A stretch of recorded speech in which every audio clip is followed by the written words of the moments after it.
and I've just arrived in the small fishing village of Bãi Xếp after a 9-hour journey from Saigon. And I'm here to explore for a few days to enjoy the food, the culinary experiences of Quy Nhon in the central region. And I'm very tired. So hopefully if I've got things right here, I've going to get to the hotel at 5 minutes past 4 in the morning. But they've said that there's some hammocks outside. So hopefully I can sit there, chill out and have a snooze and watch the sunrise. Maybe I can't do both at the same time. Have a snooze, wake up and then watch the sunrise. That sounds better.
But that's nothing unusual nowadays.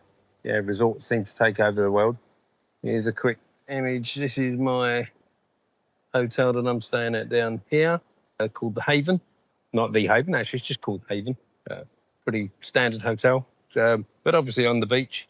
And you'll see there tables and chairs. There's a restaurant there every evening that's on the beach offering fresh seafood that's caught by the local boats here. As I said earlier, I got here at 4 a.m. It's now 7 a.m. The sun's quite high in the sky already. It's due to be 100 degrees today, 38, 39 Celsius. So bloody hot. I've got a motorbike coming, being dropped off for me at 9 a.m. so I can get around town. And I've just had a quick breakfast, my first pre-breakfast, if you like, before I go out eating. So I'm looking forward to trying a few different specialities. Chao Long. If I've said that right, I'll try again. Chao Long. Hopefully I've said that right. So plan on going and having that later on. Whether that's today or tomorrow, I'm not sure. There is another speciality that I noticed in that same restaurant. So I'm going to try that as well, but I'll tell you more about that when I get to it. Slightly more challenging meal. I'm not normally one to go for the extremes of food, but as it's there and I've never tried it before, I'm willing to give it a go. And some of the purpose of my journeys is, yes, it's very much about the food, but also it's about enjoying life. And it comes back to food because, of course, food is an enjoyment for most people. And it's the thing that brings everyone together. But within that, enjoying life and just enjoying simple moments. I'm sitting here on a rock in some fairly hot sun, but I can see beautiful green waters over there. I'll just give a quick. And the sea is very, very beautiful. And yeah, those mindful moments, just sitting here and being thankful a little bit for this simple pleasure is almost enough. And I try to get that every day. I try to find just that little bit of something that says, am I alive? Hence the title of my channel. Just that feeling of, yes, life is worth living. Yes, this is it. Doesn't have to be much, but sometimes just that little bit is enough. One of the other dishes that I really need to try whilst I'm here is the jellyfish. Now, whether I go, I might do both. Jellyfish salad, and also there's a jellyfish soup, stew, broth. Not sure how I would call it. Potentially I'll try both. But I have tasted jellyfish before, and it's actually quite nice. I surprised myself. I didn't think I would like it, but yeah, it is quite a nice flavour and texture. So hopefully we'll try that. So keep watching and we'll get to it shortly.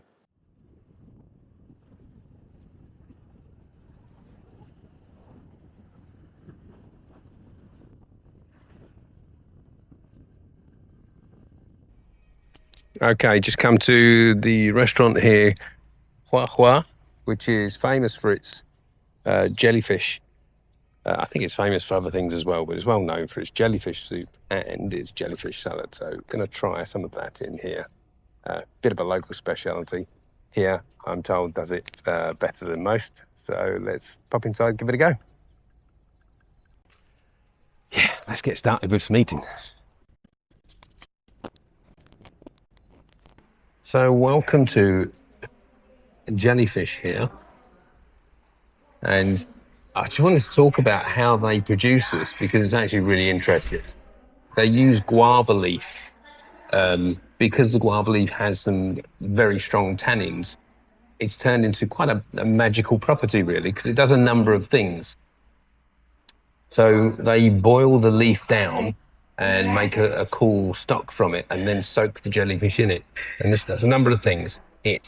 First of all, the slime that's on the outside of the jellyfish, the tannins coagulate the mycoproteins, might be the right word, the proteins outside, which makes it easier to clean off and stops it from having that slimy effect. So it's got a nice, slightly firm texture, which is another thing that it does, is it actually cross-links the proteins inside the jellyfish, because the jellyfish is 95% water and the rest is basically collagen, which is a protein. And so that firms it up as it does so, as it tightens these protein links. As with meat, it pushes out water, so it creates a firmer, crisper texture, which you want. The other thing that it does is it removes the fishy smell, and it actually sanitizes it during the soaking process. So whoever thought to mash up guava leaves and soak jellyfish in it is quite a special person, really. But it's managed to make this beautiful, delicate looking thing. Along with the jellyfish, the accompaniments are, we've got here shredded coconut, which I'm dropping on the table. We have here green banana, and you can see that there's banana skin here also. There's green banana there that goes in. So that'll be interesting to try. Never tried that before. We have banana flour, young green mango. Yeah. And we've also got I won't pick this up, but a mixture of herbs. We've got some lettuce here, some mint, a little ram, I believe. And I think that's it. There might be something else in there. It's very well shredded. And of course, the usual accompaniments with many things: fried shallot, some toasted peanuts, and of course the bun itself, along with the ever-present in the central region rice cracker. And for the soup itself, we've got a light tomato-based broth, which gives it a hint of sourness. And you can see here we've got some sliced mushrooms somewhere. So these are very small sliced, what look like straw mushrooms. A shallot oil, which is giving it its strong oniony aroma, which is very, very nice. And what you can see mottled through here is ground shrimp and ground pork, which is a common thing in many Vietnamese soups. Okay, so let's put this together and start with a little of the noodles. Let's get in with some of the green banana, some of the jellyfish, which have just dropped on my shallots. You can see that is a whole small. You can see that whole small baby jellyfish. Okay, and so we've got a bit of the Oh, let's get it. Bit of the herbage. To add some green. Some of the mango, which I'm struggling to pick up there. There we go, we've got a bit of the mango there. A little of the coconut. And a little banana flour to top it off. Okay. Let's get some of this broth on top. With some of that lovely shallot oil. And there we go. All we need now to finish it are the regular crunchy toppings. Fried shallots. A few peanuts. And we're good to taste. Okay, let's have a go. Oh, missing one out. Must get the rice cracker on top. Just a bit, but a bit of rice cracker, crunched up along the top, and added texture along with the crunchiness of the peanuts. Get that, and that will absorb some of the broth as well. Okay. It's a big mouthful, but let's have a go. Drop my baby. I've dropped it. Where is he? There he is. We'll try again. Let's have a go there.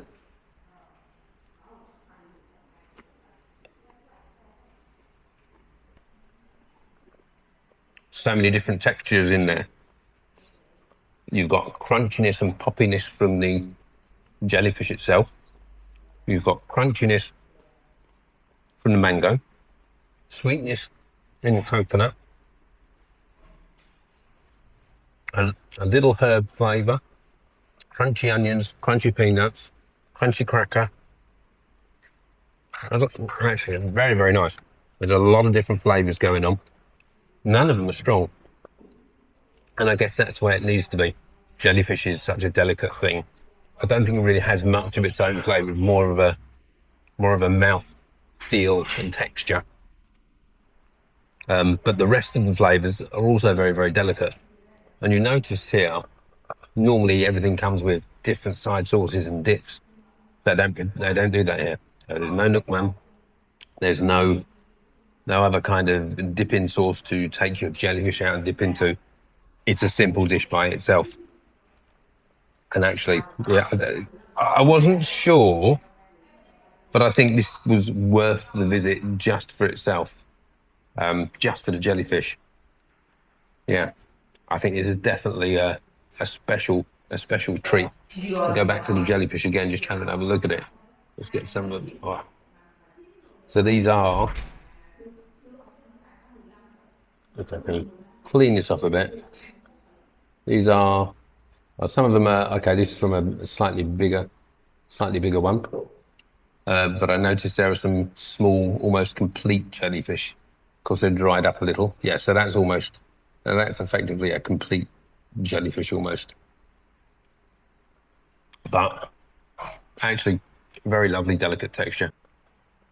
And you can see it's such a delicate structure in how it's lost its complete translucency in the process, which is necessary, obviously, to give it some slightly firm textures, or else it would just be like eating water. I would imagine, and not try it, but I imagine it if it didn't have this process, it would be very unappealing to eat. Okay, there was that one other thing that I missed out, and that is that the tannins from the guava leaf also, amongst everything else that they do, they also kill the stinging venom as well. So it's quite an amazing leaf, really, to do so much.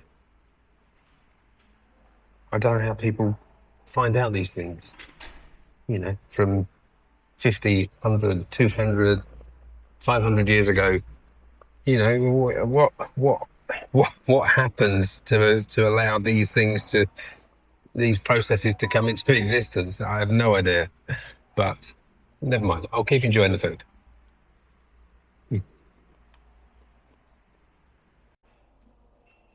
Okay, I think my battery's about to die on here, but that was a very nice and different meal at Hoa Hoa. I think I say that correctly. I keep saying that every time, don't I? I just have to be confident that I'm saying something correctly sometimes. But Hoa Hoa, very beautiful. We got some kind of man-made lake here. I'm not quite sure what. Feels like it used to be a dock. Reminds me of docks near where I used to live, but I don't know. Maybe it's just a lake. No. I can see there's an entrance waterway. Yeah, it looks like it was an old dock of some sort. But it's really peaceful here, actually. And I know, as I've said before, this town is getting a lot of attention at the moment, and it's going to get busier. But I'm happy to be here while it's nice and quiet before the mass rush of tourists makes it. Before the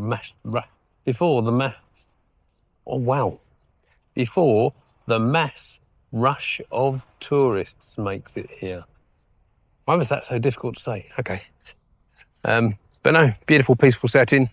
Mountains in the background. Sea on the other side. Yeah. I actually really like this town.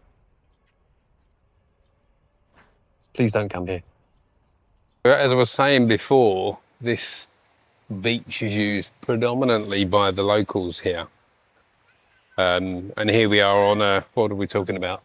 5 p.m? No. Yeah, it's just gone 5 p.m. And the beach, as you can see, is pretty pristine. There's no rubbish, nothing here.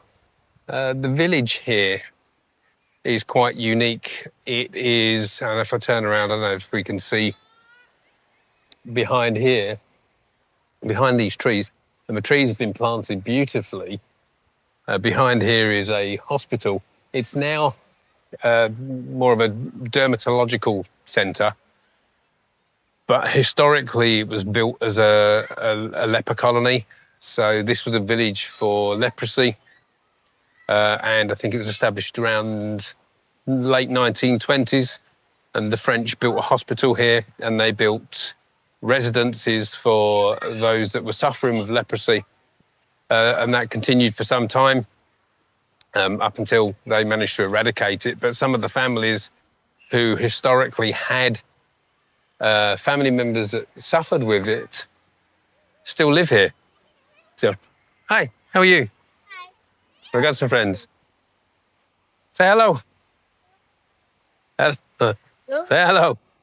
Okay. So yeah, some of the families still live here, and there's still a thriving community. But as I said, it's likely to get taken over by developers very soon, and they're looking to relocate the families that are here. And it's a shame because they've kept it in such good condition, and it's such a beautiful place. And I'm very fortunate that I'm able to be here and spend time here before it gets sold to the highest bidder. Which, yes, will be lovely for some rich people who can afford to stay in a 5-star resort here. But at the moment, I think it's really lovely that we've got a wonderful environment enjoyed by the locals, for the locals. And yeah, I'm lucky that I've got a dinner invite here in the village. And so I'm going to go and have dinner with one of the local families here. If you take a quick look around this village, I mean, if you look, I don't know what it is about the spacing of the palm trees, but just seems to make it feel so much nicer for some reason. And this is the kind of typical street here in this village, at least. Not necessarily saying it's typical for every village, but this village was built, I'll just turn it around quickly because you can see some of the buildings from the old hospital. But as I said, it's all going to be going soon. I think it's being sold off to the highest bidder, but all these people will be relocated somewhere else. And yeah, it's a shame. As I keep saying, it's a shame, but it's nice. And yeah, I'm very, very happy and very, very lucky to have the privilege of being able to eat with a local family here. And looking forward to it. It's chicken, and you can't go wrong with chicken. So chicken for the day is home-reared chicken. See if we can have a look. These are the little fellas, of which it looks like 2 of them lost their life today to feed us. Yep, surprisingly slightly nervous around me. Dạ. Với bè bãi á là gì quên rồi. Bè gì cơ đó. Bông. À Thạnh Ngân. Bè nào mà con Okay, let's have a look at what we got here. Chicken. Chicken. Cái đây hả? Chicken. More chicken. Đổ đây nha. Mọi người 2 cá đấy.